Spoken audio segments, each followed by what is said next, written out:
Hi, kindergarten, first and second grade leaders. We're preparing for September 22nd in our series called Back to Basics.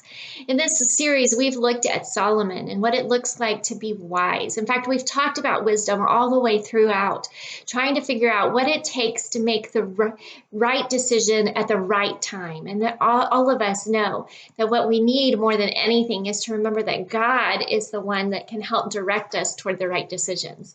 In fact, what we see in our story today about Elijah and Elisha is that God, as he continues to use the prophets to tell people to turn back to him, God is using all of the powers that he knows to help people remember. And that at times it seems completely extraordinary before the people remember, oh yeah, God's the one true God. We should worship him, not the gold cow or not the Baal or not the whatever. We should worship God. We forgot about that. And so Elijah has left Mount Carmel. He is in the at another Mount Arab area called Horeb. While he's there, God talks to him and tells him that he needs to appoint another person as his successor. And he points out to Elijah who that person is. Elijah goes and finds him. His name is Elisha. He's working in a field.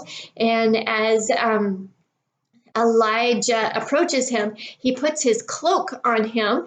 And that's a symbol that he's going to be his successor.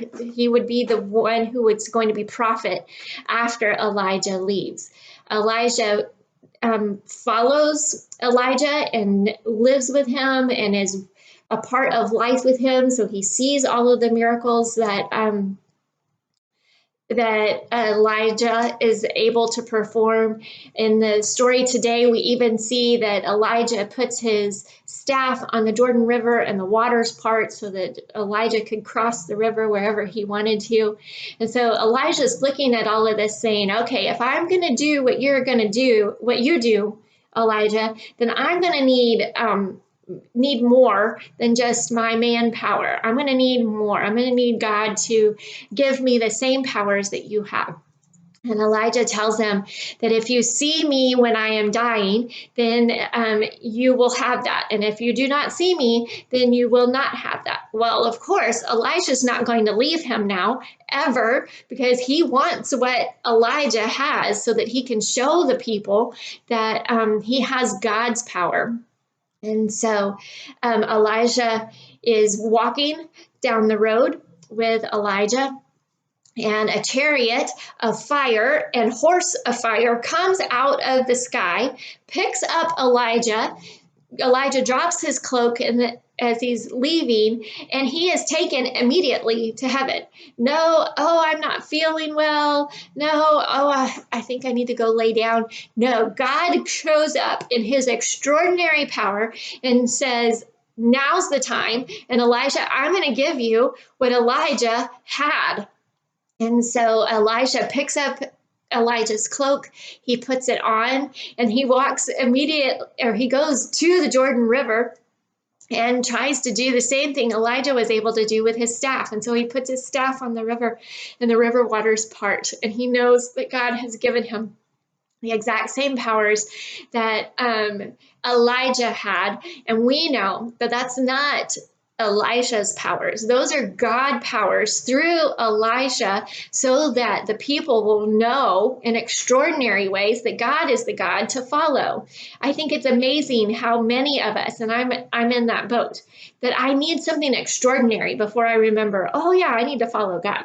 Something extraordinary. And I'm talking like horse of fire kind of extraordinary sometimes before I remember, oh, I'm supposed to be following him. So it's a really good picture for us. Our story today also reminds us of the Holy Spirit. When Jesus was preparing to die, he told the disciples, I'm going to send you a helper, and he will have the same powers I will have, and he will be with you, and he will give you the strength to do what you need to do to tell people about me. just like Elijah was experienced, we have that accessible to us. Now, something that I have to remember regularly is that power within me, that power living within me, because I'm a believer, is stronger than any worldly power, is stronger than any satanic power or demonic power. That God's power among living in us is stronger, and all we have to do is call to God, and He can rescue us again. Now, His Son Jesus allowed us to have this ability, so we have been rescued once before. But I believe that with all of me that Holy Spirit power within us is stronger than sometimes we are aware of. And so I want you guys to know that. Maybe you can see if it works into your lesson today, but more than anything, as a leader, you need to know God's power within you is stronger than the other powers that you feel like are telling you you can't do this, or whatever this is. Our bottom line for today is the wisest thing I can do is listen to the Holy Spirit and do what He says. That acknowledge that God is in you and a part of you and a part of your everyday life. You still have your pickup sticks if you'd like to continue playing pickup sticks. If not, there's some other games laid out in the room that you can play as your kids are coming in. These social activities are important to build relationships with kids. So make sure you spend some time doing that, because building that relationship with a kid, doing something that everybody can do that doesn't require any foreknowledge, allows them to trust you. And when they can trust you, then you can begin to share these big truths with them. Then your small group lesson, you have a bag of balloons, and there should be a balloon for each kid in there. And before you pass out the balloons, you may want to talk about what are some things that double in size, like a baby, more than doubles in size, right? Maybe a tree, more than doubles in size. What are some other things that double in size? Have you ever done one of those like sponge things that you just put them in water and then they start growing? That might be something. So help the kids brainstorm some different things that they know double in size, and you can write those down. I'll give you some marker boards and some paper so that you can write those down. And then as you are talking about that, ask them if they think that if you gave them a balloon, the balloon could double in size, and ask them what it would take to make that balloon double in size. They can take the balloons home with them.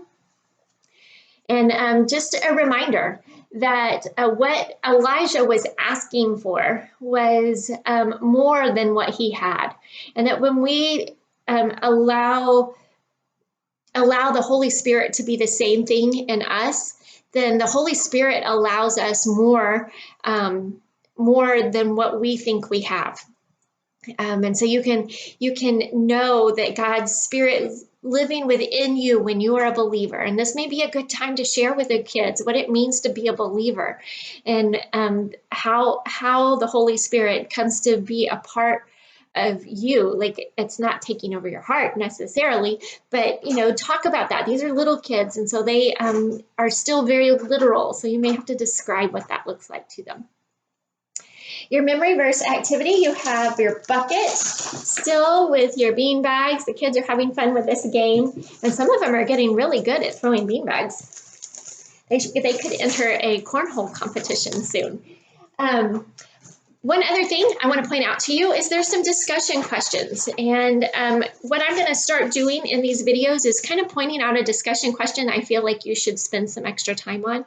And the one that I think you should spend some extra time on this week is, how can we have access to the power of Elijah and Elisha? This may be where you talk about the Holy Spirit and what that means to you and how you've seen that work out in your life. Then you can pray and dismiss your kiddos and send them on their way. Next week, September 29th, we have our leader huddle. I'd like for every leader who serves in All-Star Kids to try to make it to 2 leader huddles this year.